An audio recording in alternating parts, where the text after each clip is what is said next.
Hello, this is Dr. Mark Miravalle, and I would like to speak to you about the upcoming Synod on Synodality. As many of you know, our Holy Father, Pope Francis, has asked for a two-phase process by which the Church, the faithful, the clergy, all members of the people of God can bring to the Holy Father needs and concerns they think important for the good of the Church. Synodality, this process of walking or journeying together, is the expression that allows everyone of the Church to manifest to the Holy Father what we believe to be important for positive dimensions for the Church and ultimately for the world. Now, there's two phases to this synodal process. The first phase, which started in May of 2021, will end in April of 2022. And that's the gathering phase. That's the informational phase by which each diocese is supposed to gather the responses of clergy and faithful, people of God, and even those who are not necessarily Catholic, to bring to the second phase, which will be a synthesis of that material, ultimately submitted to a synod, a meeting of bishops in Rome that will happen in 2023. So in this first phase, which ends technically in April of this year, here's the opportunity of the faithful to manifest their mind about things they think will be of value for the Church right now. That includes a church, as the handbook on this synod, on synodality states, the Vademecum says, is in the midst of a lot of global challenges, of pandemic, of societal crises, economic crises. You know the long list of challenges that we face today. Here becomes a very important opportunity for us to manifest to ultimately the Holy Father and the bishops that will be at the Synod in 2023 what we think would be valuable remedies for the situation, for the various crises we're facing. If you are like me, you see the Mother of Jesus, you see Our Lady, you see the spiritual mother of all peoples, not as ancillary, but as essential to the remedy for the Church and for the world.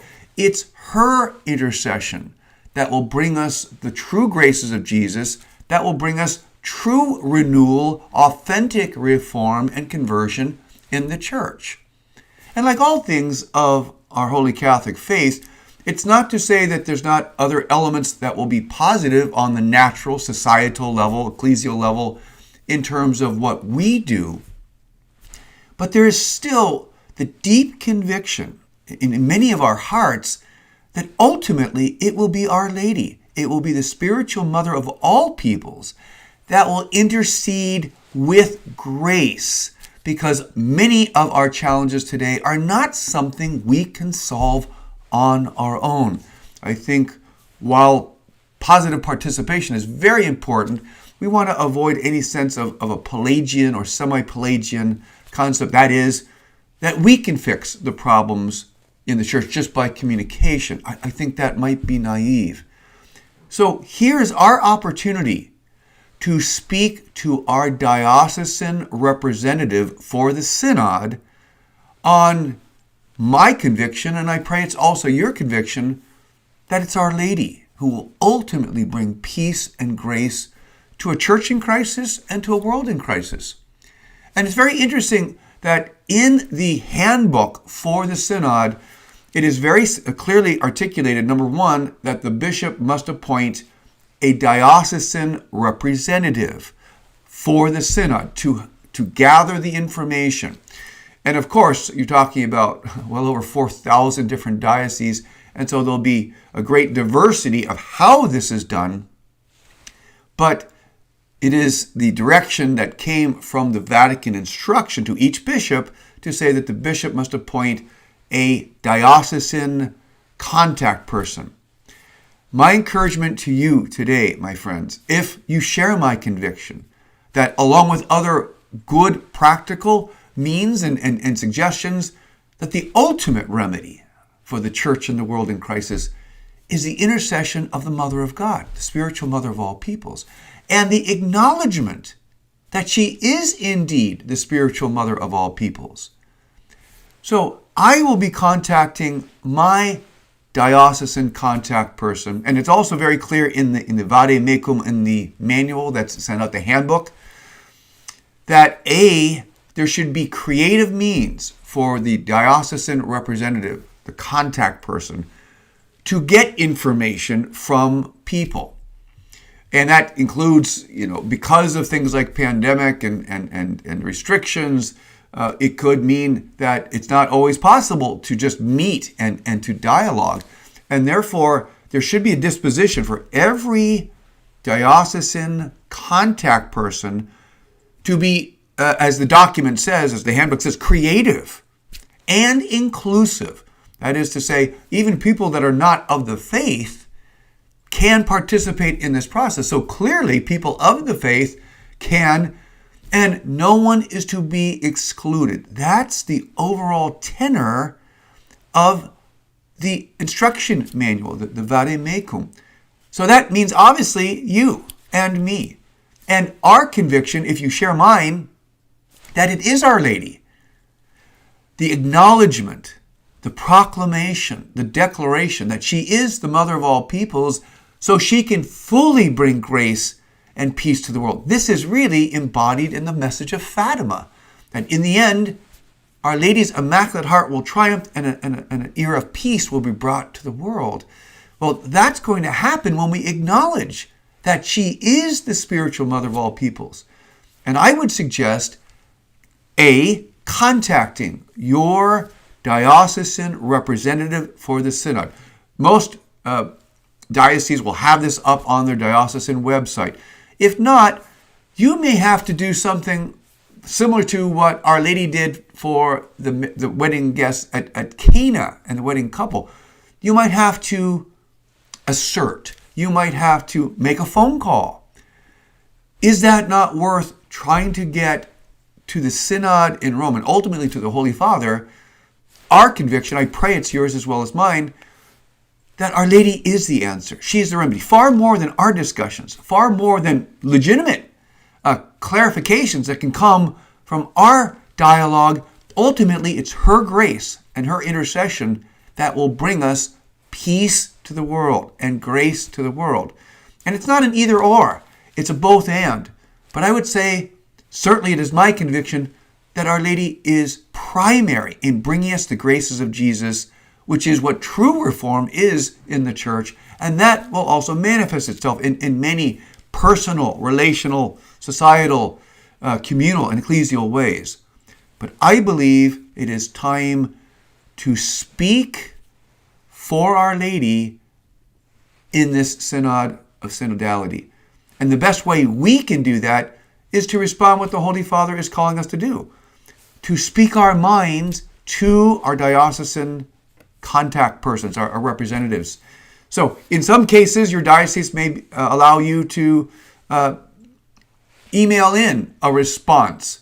In other cases, it may be something that you can actually just do on the site. Again, that's going to be your Cana initiative. Contact your diocese and find out how you can send a message, whether it be an email or a written letter, to the diocesan contact person for the Synod on Synodality. My friends, this may be a very blessed and anointed opportunity for the Marian people of the world to express, if it is indeed your conviction, that Our Lady is the remedy. She, more than anything else, will bring forward grace and peace and renewal and reform to the church. So I ask you to prayerfully consider taking a bold action. Contact your diocesan representative, your diocesan contact person for the Synod on Synodality, and inquire how you can give your feedback. This manual repeatedly says inclusion, no one should be left out, and be creative.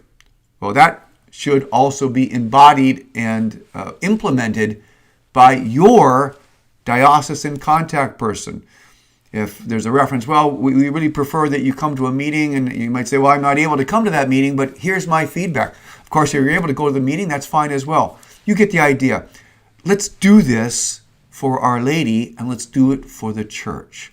So once again, I encourage you to contact your diocesan representative as the period of information gathering is going to conclude shortly. That's April 2022. This is really our last chance to voice that we believe, if indeed it is your conviction, Our Lady, the Mother of all peoples, needs to be proclaimed.